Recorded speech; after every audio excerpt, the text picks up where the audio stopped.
A perfectly smooth metal sphere falls from the sky in Colombia, kills every plant within its landing radius, changes its own weight in a laboratory, and when scientists finally cut it open, they find technology that shouldn't exist. Now, the one man who claims he spent years reverse engineering alien craft in a secret Nevada facility says he's seen this before. Bob Lazar isn't surprised. And that's the most terrifying part of this story. March 2nd, 2025. Buga, Colombia. A small agricultural town nestled in the Valle del Cauca region. A place where most mornings begin the same way. Roosters, mist, the slow rhythm of farming life. That morning was different. Witnesses standing in the streets described a metallic object moving across the sky in a way that no aircraft they had ever seen could move. It wasn't gliding. It wasn't falling in the way a meteorite falls. It was zigzagging, changing altitude abruptly, moving as if it had intention, as if something inside it was making decisions. Some witnesses reported seeing multicolored lights pulsing from its surface before it descended. Then it came down. It struck power lines on its way to the ground, sparking a local outage, and landed in a field just outside the town. The vegetation around the landing site died completely. Not trampled, not burned in any conventional sense, dead. Every plant within the immediate radius simply ceased to live, and in the weeks that followed, nothing would grow back in that spot. A local resident named Jose Arias was the first to handle it. He later said he felt unwell after picking it up. He handed it over to a blogger and treasure hunter named David Velez, who quickly understood that what he was holding was unlike any object he had ever encountered. Word spread fast. Researchers arrived, and the questions began almost immediately. The object was roughly 50 centimeters in diameter, about the size of a bowling ball or a large cantaloupe. It was perfectly spherical, silver in color, and its surface was polished to an almost mirror-like finish. But the most striking thing about the exterior wasn't its shine. It was the symbols. Etched into the surface of this sphere were intricate markings that researchers struggled to categorize. Linguists who examined them said the symbols combined the geometric precision of an engineering schematic with the calligraphic elegance of ancient handwriting. Some compared the forms to runic script, others saw echoes of Mesopotamian characters. A few pointed toward patterns resembling Proto-Cuneiform or even Sanskrit. No single scholar could place the writing within any known linguistic tradition. Every expert who looked at it said the same essential thing. These symbols do not belong to any established system of human writing. Then they X-rayed it. And that is where the story stopped being strange and became something else entirely.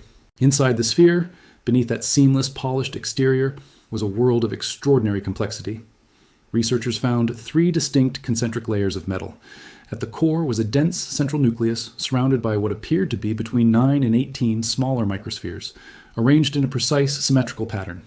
There were nodes, dense internal clusters that some researchers speculated could function as processing units or data storage systems.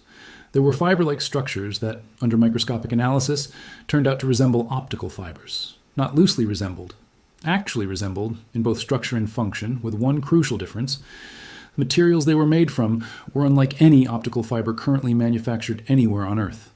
They had ultra-low optical loss characteristics that our best telecommunications technology cannot match.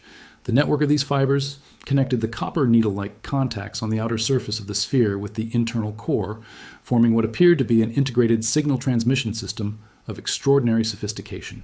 Colombian radiologist Jose Luis Velázquez, one of the first professionals to examine the object systematically, stated clearly that the sphere showed no welds and no joints anywhere on its surface. For context, every single object manufactured by human hands, from jewelry to aerospace components, leaves microscopic traces of its construction process. The finest welding techniques produce marks visible under the right magnification. The most advanced casting methods leave telltale signs in the crystalline structure of the metal. The Buga sphere showed none of this. Its exterior was molecularly continuous. The surface had not been assembled from parts, and yet inside it contained extraordinary complexity. How do you build something intricate on the inside without leaving any trace of how you built it on the outside? That question has no satisfying answer within the known boundaries of human manufacturing. The material composition added another layer of difficulty. Colombian scientist David Roldan analyzed the sphere's outer layer and found it to be an aluminum alloy, but not any aluminum alloy in the current industrial catalog. Its hardness was measured at 330 on the standard scale. For comparison, aerospace-grade aluminum alloys used in the construction of spacecraft and military aircraft typically reach a hardness of around 170. The Buga sphere's outer shell was nearly twice as hard as the metal we use to build rockets. That level of hardness is not currently available in commercial production. It doesn't exist in any publicly known materials database. The middle layer of the sphere was even more puzzling. When a small portion was damaged during one early examination, researchers observed something that nearly no material on Earth is capable of doing. The damaged area began to restore itself. Within 48 hours, the microporous structure of the middle layer had partially returned to its original configuration.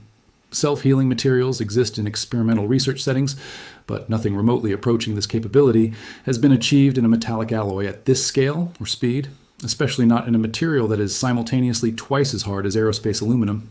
Then came the weight anomaly. And this is where the story becomes genuinely difficult to process. When the sphere was initially recovered, it weighed approximately 4.5 pounds, a reasonable weight for a metal object of its size, though far lighter than it should be if it were solid metal of comparable density. But over the following weeks, sitting in a controlled laboratory environment on a calibrated scale with nothing added or removed, its weight began to change. It climbed from approximately 2 kilograms to 10 kilograms and eventually stabilized at around 6 kilograms. Later reports suggested it continued increasing at a rate of approximately 0.1% per day. Nothing was added to it. Nothing was removed from it. The environment was controlled, the scale was calibrated repeatedly, and the weight kept changing. Mainstream physics has no mechanism to explain this. Mass is not something objects accumulate passively from the air around them. Matter does not spontaneously generate inside a sealed metal shell. And yet, the measurements were taken by multiple researchers using multiple instruments, and they all showed the same thing. There were other anomalies. The sphere appeared to absorb energy from its environment rather than emit it. A 100-watt measurement of energy absorption was recorded, with the sphere pulling in rather than radiating heat. Water placed on its surface evaporated instantly as though the surface were extremely hot. Yet thermal sensors confirmed the surface temperature was not elevated in the way that would cause evaporation. It was simultaneously cool to standard measurement and destructive to water on contact. At the Instituto Politécnico Nacional in Mexico, during an experiment conducted in July 2025, the sphere reportedly emitted a response when exposed to specific sound frequencies. When researchers chanted ancient Sanskrit mantras near the object, it appeared to react, generating signals that instruments detected as a form of electromagnetic response. Whether this was a genuine reaction or an artifact of the experimental conditions remains a matter of intense debate. The soil where the sphere had landed was found to be completely parched and barren. Radiation measurements at the site showed no detectable radioactivity, but something had killed the vegetation and prevented regrowth. Some researchers proposed a powerful ionized field effect, or localized gravitational distortion, as possible explanations. None of these explanations could be confirmed with available instruments. For those who don't know the name, Bob Lazar is the most controversial figure in the history of UFO research, and that is saying a great deal in a field full of controversial figures. In 1989, he appeared on a Las Vegas television station and told a story that the United States government has never been able to definitively debunk, despite decades of trying. He claimed to have been hired as a physicist to work at a classified facility known as S4, located near the dry lake bed called Papoose Lake, south of the more famous Area 51 in the Nevada desert. He said the facility housed 9 recovered alien spacecraft. He said his job was to reverse engineer the propulsion system of one of those craft, a system that operated not on chemical thrust or electromagnetic force, but on gravity itself. Specifically, he described a gravity wave amplifier powered by an element that did not appear on the periodic table at the time he made his claims. He called it Element 115. He described in technical detail how it functioned as a fuel source by generating an antimatter reaction that produced gravity waves, which could be amplified and directed to distort space around the craft. In 1989, scientists dismissed this as fantasy.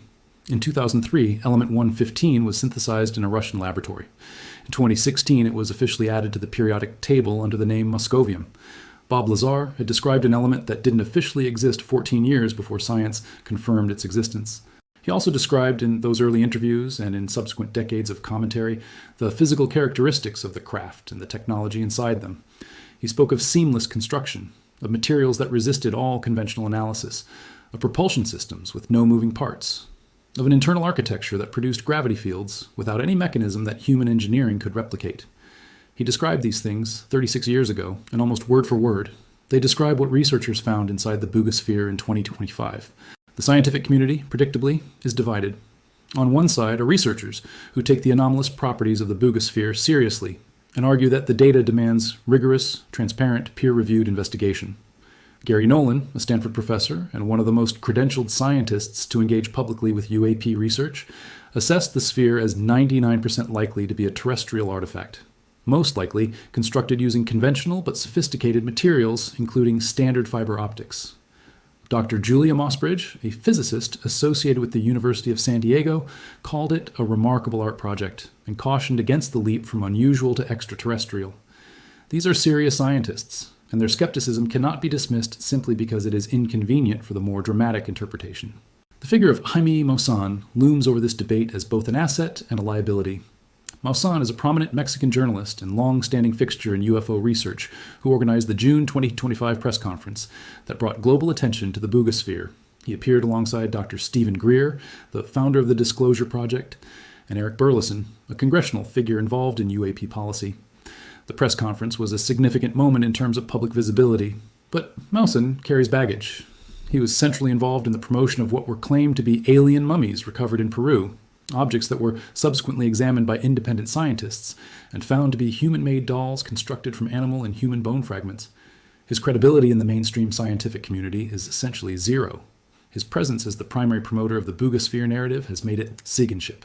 A perfectly smooth metal sphere falls from the sky in Colombia, kills every plant within its landing radius, changes its own weight in a laboratory, and when scientists finally cut it open, they find technology that shouldn't exist. Now, the one man who claims he spent years reverse engineering alien craft in a secret Nevada facility says he's seen this before. Bob Lazar isn't surprised. And that's the most terrifying part of this story. What appeared to be an integrated signal transmission system of extraordinary sophistication. Colombian radiologist José Luis Velázquez, one of the first professionals to examine the object systematically, stated clearly that the sphere showed no welds and no joints anywhere on its surface. For context, every single object manufactured by human hands, from jewelry to aerospace components, leaves microscopic traces of its construction process. The finest welding techniques produce marks visible under the right magnification. The most advanced casting methods leave telltale signs in the crystalline structure of the metal. The Buga sphere showed none of this. Its exterior was molecularly continuous. The surface had not been assembled from parts. And yet inside it contained extraordinary complexity. How do you build something intricate on the inside without leaving any trace of how you built it on the outside? That question has no satisfying answer within the known boundaries of human manufacturing. The material composition added another layer of difficulty. Colombian scientist David Roldan analyzed the sphere's outer layer and found it to be an aluminum alloy. But not any aluminum alloy in the current industrial catalog. Its hardness was measured at 330 on the standard scale. For comparison, aerospace-grade aluminum alloys used in the construction of spacecraft and military aircraft typically reach a hardness of around 170. The Buga sphere's outer shell was nearly twice as hard as the metal we use to build rockets. That level of hardness is not currently available in commercial production. It doesn't exist in any publicly known materials database. The middle layer of the sphere was even more puzzling. When a small portion was damaged during one early examination, researchers observed something that nearly no material on Earth is capable of doing. The damaged area began to restore itself. Within 48 hours, the microporous structure of the middle layer had partially returned to its original configuration. Self-healing materials exist in experimental research settings, but nothing remotely approaching this capability has been achieved in a metallic alloy at this scale or speed, especially not in a material that is simultaneously twice as hard as aerospace aluminum. Then came the weight anomaly, and this is where the story becomes genuinely difficult to process. When the sphere was initially recovered, it weighed approximately 4.5 pounds, a reasonable weight for a metal object of its size, though far lighter than it should be if it were solid metal of comparable density.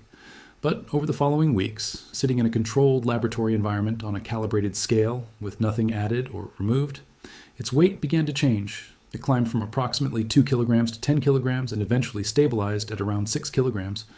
Later reports suggested it continued increasing at a rate of approximately 0.1% per day. Nothing was added to it. A metallic sphere falls from the sky in Colombia. No seams, no welds, no explanation. Scientists can't scratch it, scanners can't read it, and the one man who claims to understand what it is spent 30 years being called a liar. His name is Bob Lazar. And before we get into what he says about this object, you need to understand who he is, why the world dismissed him, and why, after everything, the thing that fell from the sky above Buga, Colombia, in March of 2025, has made a lot of very serious people stop and reconsider everything they thought they knew. It started the way most extraordinary things do, quietly, without ceremony, without warning. On the morning of March 2nd, 2025, residents of Buga, a mid-sized town in the Valle del Cauca region of western Colombia, began reporting something unusual in the sky. Not lights, not an aircraft, something solid, something moving in a way that nothing in the sky is supposed to move. Witnesses described it zigzagging, not the lazy drift of a balloon, not the arc of a falling object, but sharp, deliberate changes in direction that no known propulsion system could explain. Some said it emitted multicolored light. Others said it was completely silent. And then it came down. A local farmer named Jose Arias Restrepo heard what he described as a loud explosion. Not an impact, not a crash, but something more like a pressure release. He followed the sound to a field near his home and found it.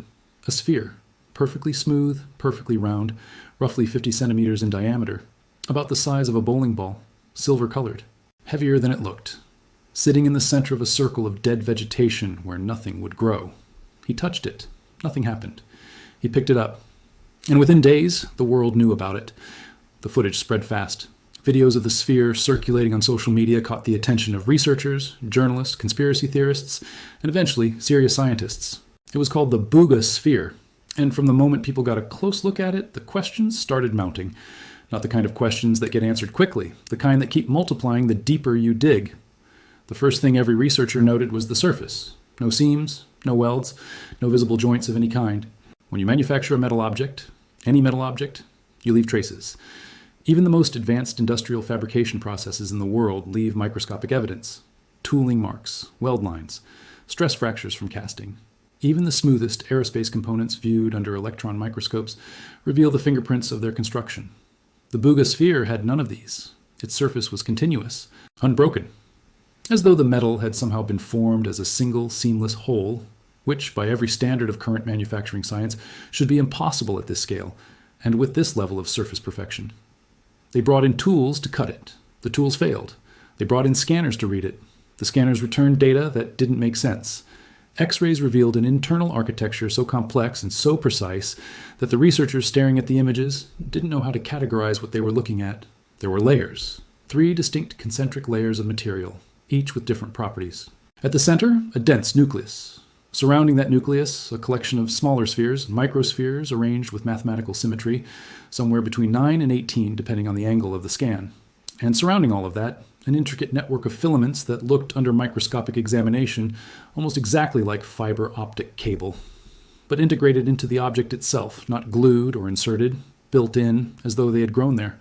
The hardness measurements came back confusing.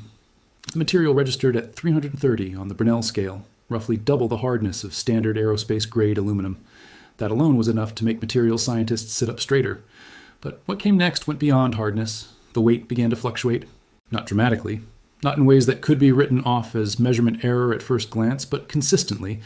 The object's apparent mass would shift while it sat on a calibrated laboratory scale. At certain moments, it weighed close to 4 pounds. At others, the reading spiked to 20. No material was added. No material was removed. The weight simply changed, as though the object was somehow altering its own relationship with gravity. Now, before we go any further, you need to hear the name that kept coming up every time serious researchers looked at these findings, a name that many in the scientific establishment had spent decades trying to forget: Bob Lazar. In 1989, a physicist named Robert Scott Lazar gave an interview to a Las Vegas television journalist named George Knapp. In that interview, Lazar claimed something that the United States government would spend considerable energy denying. He said that he had been employed at a classified facility near Area 51, a location he called S4, where his job was to reverse engineer propulsion systems taken from extraterrestrial spacecraft. He described the craft in detail. He described the propulsion mechanism, a gravity wave generator that used a then unknown element as its fuel source. He called that element Element 115. He described the interior of the craft. He described the team he worked with. And he described a specific component of the propulsion system, a small spherical reactor, seamless, with an internal architecture of nested components and conductive filaments, capable of generating a gravitational field that could bend space itself. The government denied everything. His employment records at Los Alamos National Laboratory, which he claimed to have worked at prior to S4, were scrubbed.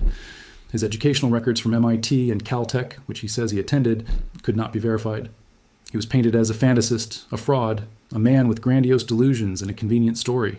For decades, that was the official position. Bob Lazar was not a credible source. Bob Lazar was not to be taken seriously. And for decades, most of the world obliged. Then 2 things happened. First, Element 115. The element Lazar described in 1989 The heavy, stable, super-heavy element that he said was the fuel source for the alien propulsion system was synthesized by scientists in 2003 and officially added to the periodic table in 2016 under the name moscovium. Lazar had named and described a real element 14 years before science confirmed its existence. The scientific community noted this and largely moved on, attributing it to coincidence or educated speculation. But the people paying close attention filed it away. Second, the Buga sphere. Because when the internal architecture of that Colombian object was described in detail, the seamless exterior, the nested microspheres, the integrated filament network, the gravitational anomalies, the resistance to every known cutting and scanning tool, the description matched, with unsettling precision, what Bob Lazar had drawn on a whiteboard in 1989.